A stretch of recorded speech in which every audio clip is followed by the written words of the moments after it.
I couldn't watch your kid, my mom refused. You're on your own now, I texted while canceling every payment. On Christmas Day, my dad came.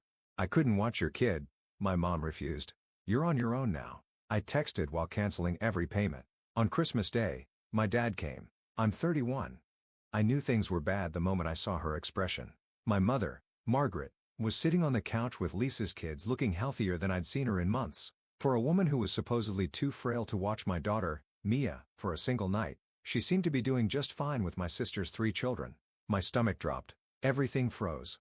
The laughter died when they spotted me in the doorway. My mother's face paled for a split second before she recovered, pasting on that smile I'd seen 1,000 times before. Jake, what a surprise. I wasn't expecting you, she chirped, bouncing my nephew on her knee. I couldn't speak. The envelope of cash in my hand, the extra money for utilities I'd brought over, suddenly felt like a lead weight. My eyes darted between my mother, Lisa's kids, and my dad, who slumped deeper into his recliner, avoiding my gaze. You said you couldn't watch Mia because of your health. I finally managed my voice tight. The room went silent. My mother hesitated, but Lisa, always ready with an excuse, jumped to her defense. Too much on her plate, she said. Wouldn't want her to overdo it. My blood pressure spiked. A familiar pressure built behind my eyes. I repeated her words back to her, keeping my voice low. She was literally babysitting right now. My mother sighed, rubbing her temple like I was causing her stress. The irony wasn't lost on me. She explained that it was different, that Lisa needed her help.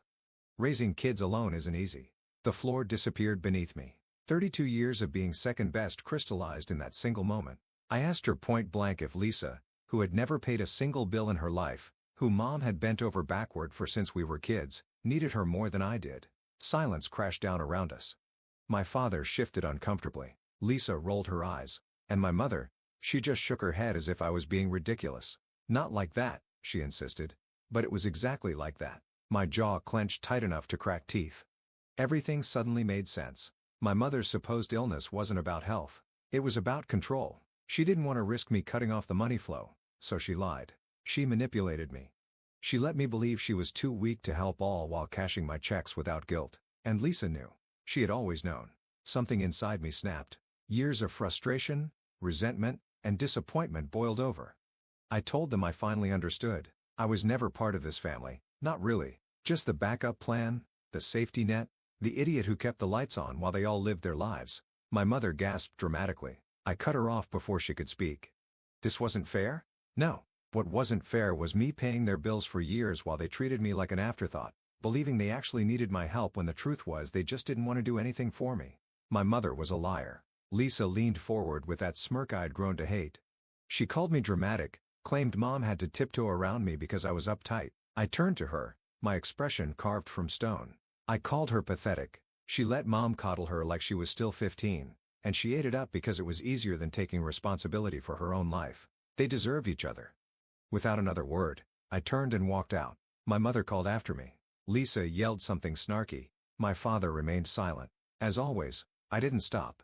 I couldn't. My hands trembled on the steering wheel. My throat burned. The drive home passed in a blur of streetlights and traffic signals. By the time I pulled into my driveway, I knew what I had to do. Erin was waiting for me in the kitchen, Mia already asleep upstairs. One look at my face was all it took. She asked me what happened, her voice soft with concern. I told her everything. The babysitting, the lies, the final confirmation of what we'd both suspected for years. She didn't seem surprised. Maybe part of her had always known too. She asked me what I planned to do next. I told her I was done. Just done. That night, I slept better than I had in years. The next morning, I canceled every payment, the rent, the utilities, the car insurance, the grocery deliveries, everything. Then I sent one final text. You're on your own now. Good luck. And I blocked their numbers. What followed was pure chaos. First came the missed calls, dozens of them lighting up my phone like a Christmas tree before I blocked their numbers. Then the emails, urgent, desperate, guilt-laden. When those went unanswered, they started calling Erin. She declined each call with a satisfaction that made me fall in love with her all over again. Finally, Margaret took it public. A long, tearful Facebook post about how her ungrateful son abandoned his poor, sick mother in her time of need. She described in vivid detail how she'd sacrificed everything for me only to be repaid with cruelty. I didn't take the bait. Instead, I wrote my own post without dramatics, just cold, hard truth. I've been paying their bills for years. My mother lied about being sick to avoid babysitting my daughter. She refused to watch my child for one night, but was perfectly fine watching my sister's kids. I was done being used. The reaction was immediate and brutal. Family members I hadn't spoken to in years reached out in support. Friends shared their own stories of toxic family dynamics. Even some of my parents' neighbors chimed in, mentioning how they'd seen my mother gardening or shopping on days she'd claimed to be bedridden. Lisa got the worst of it. Her carefully crafted image as the struggling single mom crumbled under the weight of questions about her spending habits and constant vacations. Then came the final act, a knock at my door 3 days later. Through the peephole, I saw them. Margaret and Frank standing on my porch looking desperate. My father's face was haggard. My mother's eyes were red-rimmed, though I wondered if the tears were genuine or just another performance. I hesitated, my hand on the doorknob. Part of me wanted to ignore them, to let them stand there until they gave up and left. But another part, the part that still hadn't completely let go, wanted to hear what they had to say. I opened the door but remained in the doorway, blocking their entrance. My mother began immediately. Her voice broke as she pleaded for us to talk, reminding me they were my parents. I told them to talk, not moving from my position. My father cleared his throat. "Son, your mother is devastated. We both are. We never meant to hurt you. You didn't mean for me to find out," I corrected him. "There's a difference." My mother reached for my arm, but I stepped back. "Sweetheart, I know you're upset, but cutting us off like this, it's cruel. We can't make our rent this month. The electric company is threatening to shut off our power. Is that what you want? Your parents living in the dark." The guilt trip was so predictable, so transparent that I almost laughed. "You have options," I said calmly. "Dad can get a job. You can downsize to a smaller place. Lisa can finally start contributing. Or you can keep playing these games and see where that gets you." My mother's expression hardened. "After everything we've done for you, this is how you repay us, by throwing us out on the street. What exactly have you done for me, Mom? Name one thing from the past decade that wasn't about what I could do for you." Silence. My father looked away. My mother's mouth opened and closed, but no words came out. That was what I thought I told them. They had made their choice. Now they could live with it. I shut the door. For the first time in my life, I was truly free. No more guilt. No more manipulation. No more chasing love that was never really there, and it felt damn good. The next few weeks were surprisingly peaceful.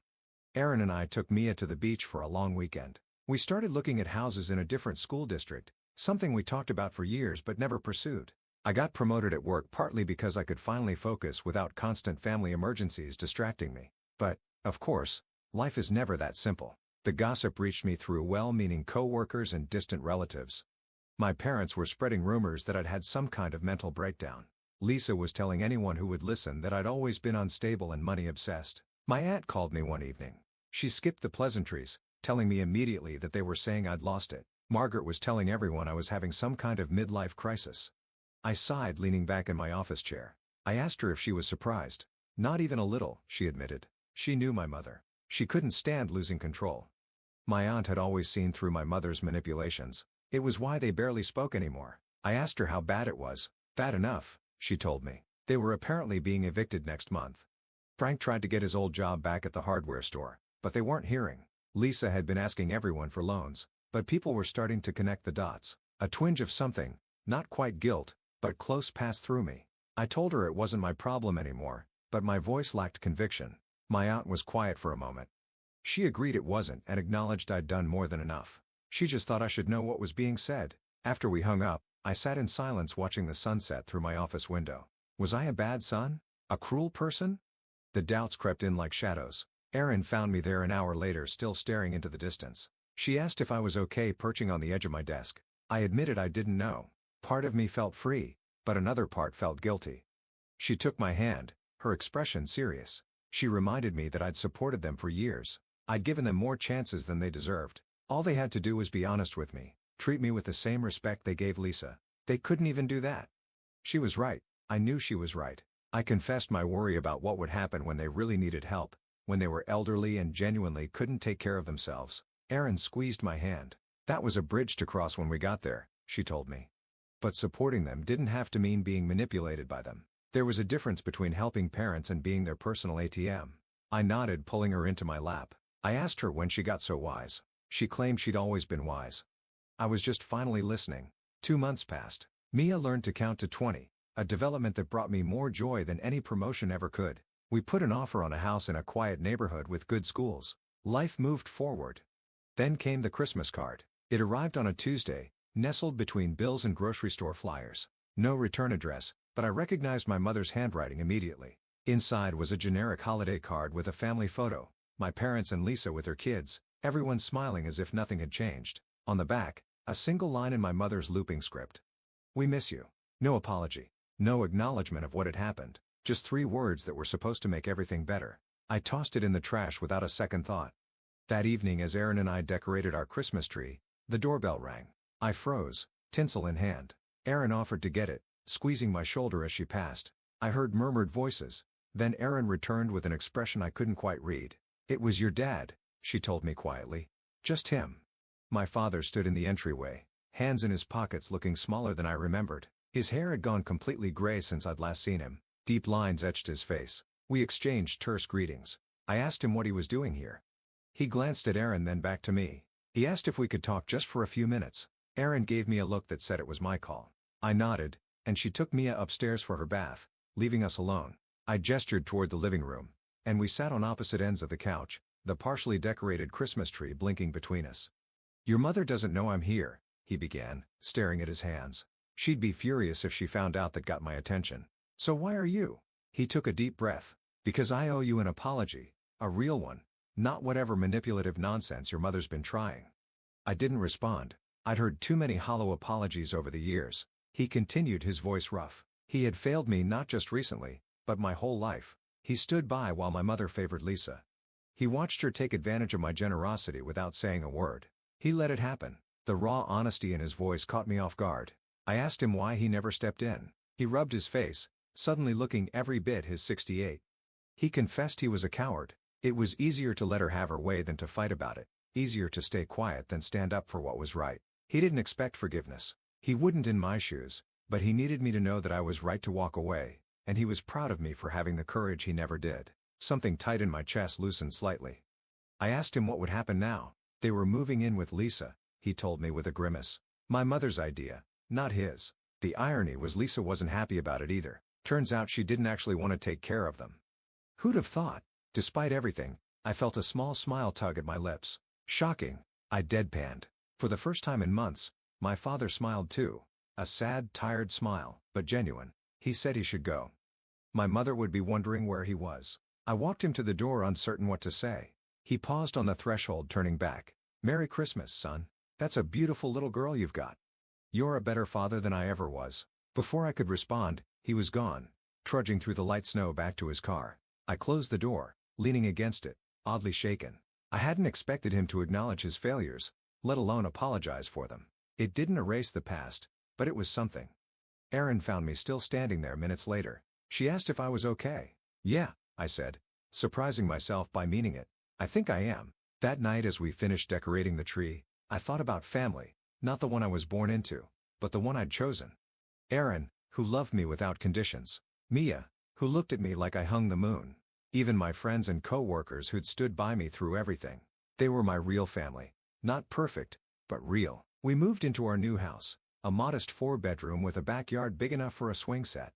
Mia turned 3, celebrating with a dinosaur-themed party that left our kitchen covered in green frosting for days. I heard from my father occasionally, brief, awkward phone calls that neither of us quite knew how to navigate. My mother still refused to apologize, telling anyone who would listen that I was the one who needed to make amends. Lisa had apparently kicked them out after 2 months, unable to handle their constant demands. They were now renting a small apartment on a fixed income.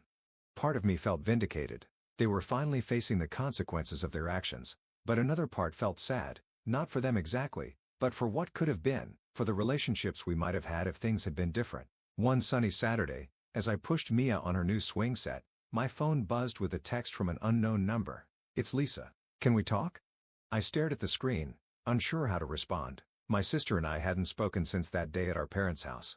What could she possibly have to say now? Curiosity won out. "When and where?" I replied.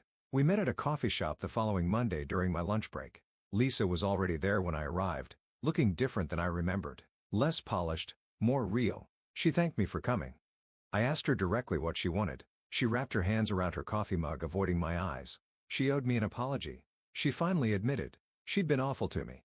I raised an eyebrow, waiting. She explained how she thought it would be fine when our parents moved in with her. She figured they'd help with the kids, maybe pitch in with bills, but they just expected everything. Mom complained about her cooking, her parenting, her housekeeping. Dad sat around watching TV all day. Sounds familiar, I remarked dryly. She nodded, looking chagrined. For the first time, she understood what I'd been dealing with. It was exhausting. After 2 months, she couldn't take it anymore. I noted that she'd kicked them out. She had to, she insisted. They were driving her crazy. I leaned back studying my sister's face. There was something different in her expression, a humility I'd never seen before. I asked her why she was telling me this. She sighed, meeting my eyes properly. She admitted I was right about everything. Mom did favor her. She did take advantage. She let me carry the burden alone because it was easier than admitting how messed up everything was, and she was sorry, truly. I wasn't sure what I'd expected from this meeting, but it wasn't this. Lisa had never apologized to me, not once in 32 years. I told her I appreciated that, but one apology didn't erase decades of behavior. She quickly agreed. She wasn't asking for forgiveness. She just needed me to know that she saw it now, what they did to me, what she did. She was trying to be better for her kids. Something in her words struck a chord. For my kids, despite everything, Lisa was a mother trying to break the cycle. I asked if she was still in touch with them. Sometimes, she said. Mom was still Mom. She'd never change, but Lisa was setting boundaries now. No more endless babysitting. No more loans. No more guilt trips. I nodded, understanding exactly what she meant. I asked about her kids, surprising myself with the question. Lisa smiled, some of her tension visibly easing. They were good, she told me. Busy. Jack had started kindergarten. Emma was obsessed with soccer. They sometimes asked about their cousin, Mia. An awkward silence fell between us. 32 years of complicated history couldn't be resolved in a single coffee meeting. I finally told her that I couldn't promise we'd ever be close. There was too much water under that bridge, but maybe we could start over, as adults, without all the baggage. Lisa nodded, eyes suspiciously bright. She'd like that, she said softly. We talked for another 20 minutes, careful neutral topics. Her job, my new house, the weather. It wasn't much, but it was a beginning. As we were leaving, she turned to me. She thanked me again for meeting her and for standing up to them. If I hadn't, she wasn't sure she ever would have seen the truth. I nodded, not quite ready to say you're welcome, but acknowledging her words. Walking back to my office, I felt lighter somehow. Not because everything was fixed, it wasn't and might never be, but because I'd finally broken free of the patterns that had defined my life for so long. I wasn't the family ATM anymore. I wasn't the forgotten son, the reliable one who never got the recognition he deserved. I was just Jake, husband, father, and man finally living on his own terms. That night, as I tucked Mia into bed, she looked up at me with her mother's eyes. Daddy, she said sleepily, are you happy? I kissed her forehead, breathing in the sweet scent of her shampoo. Yes, sweetheart, I said. I'm very happy. And for the first time and as long as I could remember, it was completely true.